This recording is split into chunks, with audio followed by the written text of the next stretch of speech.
सुप्रभात बच्चों, कैसे हैं आप सब। उम्मीद करती हूँ आप सब अच्छे होंगे।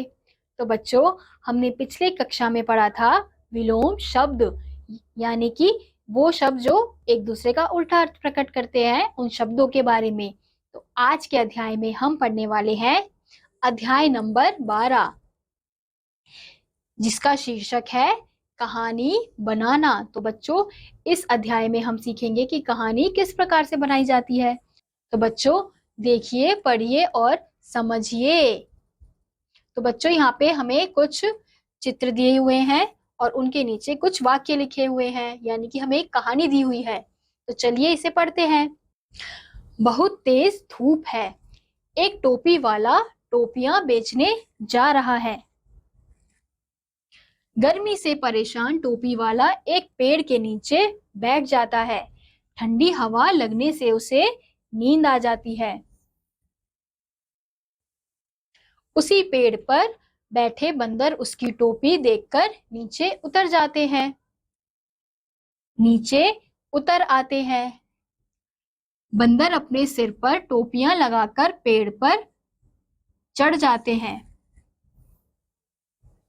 जब टोपी वाला जागा तो उसकी टोकरी खाली थी। तभी उसकी निगाह पेड़ पर बैठे बंदर पर गई। बंदरों को सिर पर टोपी लगाए देखकर वह हैरान हो गया। टोपी वाला अपनी टोपी उतारकर फेंक देता है। बंदर भी टोपियां उतार नीचे फेंक देते हैं। टोपी वाला टोपियां इकट्ठी करके चल देता है। तो बच्चों, हमने इस स्टोरी में क्या देखा कि एक टोपी वाला है जो टोपियां बेचता है। तो लेकिन बहुत गर्मी हो रही होती है, तो उस गर्मी के कारण वो एक पेड़ के नीचे जाके बैठ जाता है। अब उस पेड़ के नीचे जाके उसे ठंडी हवा महसूस होती है, तो इसलिए वो वहां पे सो जाता है। लेकिन उसी पेड़ पर एक बंदर बैठा होता है जो उसकी टोपियां देखकर नीचे आ जाते हैं। फिर वो देखता है कि यहाँ पे बहुत सारी टोपी है, तो वो टोपी को पहनकर ऊपर चढ़ जाता है। तो जैसे ही टोपी वाला उठकर देखता है तो उसकी टोकरी खाली होती है। क्यों? क्योंकि सारे टोपी बंदर पहन लेते हैं। फिर हम देखते हैं कि टोपी वाला देखता है ऊपर सारे बंदरों ने उसकी टोपियां पहनी हुई है, तो वो क्या करता है, अपनी टोपी जो उसने टोपी पहनी होती है उसे उतारकर नीचे फेंक देता है।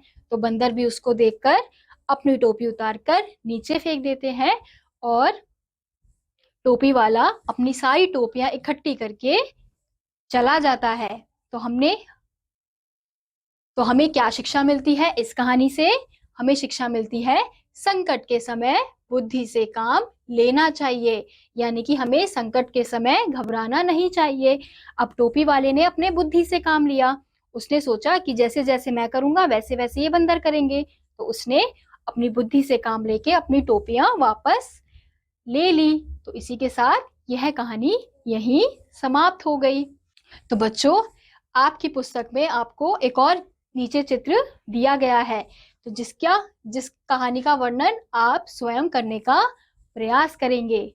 इसी के साथ आज का यह अध्याय यहीं समाप्त होता है। उम्मीद करती हूँ आपको यह अध्याय समझ आया होगा। मैं आपसे मिलूंगी अगली वीडियो में। तब तक के लिए नमस्कार।